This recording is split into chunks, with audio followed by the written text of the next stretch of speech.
আসসালামু আলাইকুম, welcome to এনএসটিস কজি ফুড স্টুডিও। আজকে আমি আপনাদেরকে দেখাবো লাচ্চা সেমাই রেসিপি। এই রেসিপিটি খুব সহজেই বানানো যায়। আমি আজকের এই ভিডিওটিতে বিস্তারিতভাবে দেখাবো কিভাবে লাচ্চা সেমাইয়ের এই রেসিপিটি বানাতে হয়। তো এই রেসিপিটি জানতে আপনারা এই ভিডিওটি স্কিপ না করে সম্পূর্ণ ভিডিওটি দেখুন। আর এরকম আরও অনেক রেসিপি পেতে আমার চ্যানেলটিকে আপনারা সাবস্ক্রাইব করতে ভুলবেন না। তো এবার চলুন খুব বেশি দেরি না করে এই সহজ এবং মজাদার লাচ্চা সেমাইয়ের রেসিপিটি দেখে নেওয়া যাক। আমি এখানে প্রথমেই নিয়েছি 500 গ্রাম বা হাফ লিটার দুধ।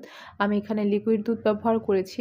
এটাকে আমি প্যানে দিয়ে দিলাম, তারপর চুলাটাকে অন করে দিয়েছি। যখন এটা এরকম ফুটতে শুরু করবে আমি এখানে দিয়ে দিয়েছি 2টি তেজপাতা, এ পর্যায়ে দিয়ে দিয়েছি 2টি এলাচ এবং দিয়ে দিয়েছি 2টি দারুচিনির টুকরা। এগুলোকে আমি সবগুলোকে মিক্স করে নিব। এবার দেখতে পাচ্ছেন আমি এভাবেই মিক্স করে নিচ্ছি। আর এখানে দুধটাকে রান্না করে আগের চেয়ে অনেকটা ঘন করে নিতে হবে, আমি এভাবেই ঘন করে নিচ্ছি। আর আপনি এখানে চাইলে দুধের পরিমাণটা আরও বাড়িয়ে ব্যবহার করতে পারেন। আপনি 1 লিটার দুধ ব্যবহার করে এটাকে আগের চেয়ে অনেকটা ঘন করে নিতে পারেন। আমি এভাবে এটাকে ঘন করে নিচ্ছি। যখন এটা আগের চেয়ে অনেকটাই ঘন হয়ে যাবে আমি এখানে যোগ করে নিব চিনি। আর আমি এখানে চিনির গুঁড়া ব্যবহার করেছি। দেখতে পাচ্ছেন আমি যোগ করে দিচ্ছি 1/3 কাপ চিনির গুঁড়া।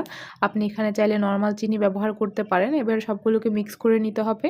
আর এখানে চিনির পরিমাণটা যার যার স্বাদ মতো যে যেরকম পছন্দ করেন। আমি এখানে দিয়ে দিচ্ছি সামান্য লবণ। এবার দিয়ে দিচ্ছি কিশমিশ। আমি এখানে কয়েকটি কিশমিশ দিয়ে দিয়েছি। এবার সবগুলোকে আমি আবারও মিক্স করে নিব। দেখতে পাচ্ছেন এখন আগের চেয়ে অনেকটাই ঘন হয়ে গিয়েছে। আমি একদম শেষের দিকে এখন এখানে যোগ করে নিব লাচ্চা সেমাই। আমি প্যাকেটের লাচ্চা সেমাই ব্যবহার করছি। আর এখানে আমি পুরোটা প্যাকেট ঢেলে দেইনি, আমি এখানে অল্প ব্যবহার করছি। 100 গ্রামের থেকেও কম আমি লাচ্চা সেমাই দিয়ে দিয়েছি এখানে। আমি এখানে অল্প অল্প লাচ্চা সেমাই দিয়ে দিচ্ছি। আর আপনি এখানে চাইলে চিনির গুঁড়ার পরিবর্তে কনডেন্স মিল্ক ব্যবহার করতে পারেন বা গুঁড়া দুধ ব্যবহার করতে পারেন। আপনি এখানে নারিকেল বা কুড়োনো নারিকেল ব্যবহার করতে পারেন। দেখতে পাচ্ছেন আমি আস্তে আস্তে লাচ্চা সেমাই দিয়ে দিচ্ছি এবং এগুলোকে একটু মিক্স করে নিচ্ছি। আর আপনি যদি এখানে পাতলা রাখতে চান বা ঝোল টাইপের রাখতে চান তাহলে এটাকে খুব বেশিক্ষণ রান্না করার দরকার নেই। এই পর্যায়ে চুলাটাকে অফ করে দিলেই হবে। আমি কিছুক্ষণ এটাকে রান্না করে নিব। আমি একটু ভারীভাবে তৈরি করব। দেখতে পাচ্ছেন ঠান্ডা হওয়ার পর আগের চেয়ে অনেকটাই ঘন হয়ে যাবে। আমি চুলাটা আরও আগেই বন্ধ করে দিয়েছি। এখন ঠান্ডা হয়ে গিয়েছে, দেখুন আগের চেয়ে অনেকটাই ঘন হয়ে গিয়েছে।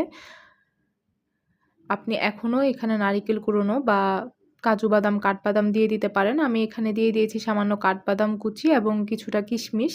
দেখতে পাচ্ছেন কত সহজেই রেসিপিটি রেডি হয়ে গেল। আপনি এখানে চাইলে আপনার পছন্দ মতো নানা রকমের ড্রাই ফ্রুটস দিয়ে দিতে পারেন। আর এরকম আরও অনেক রেসিপি পেতে আপনারা আমার চ্যানেলটিকে সাবস্ক্রাইব করতে ভুলবেন না। আল্লাহ হাফেজ।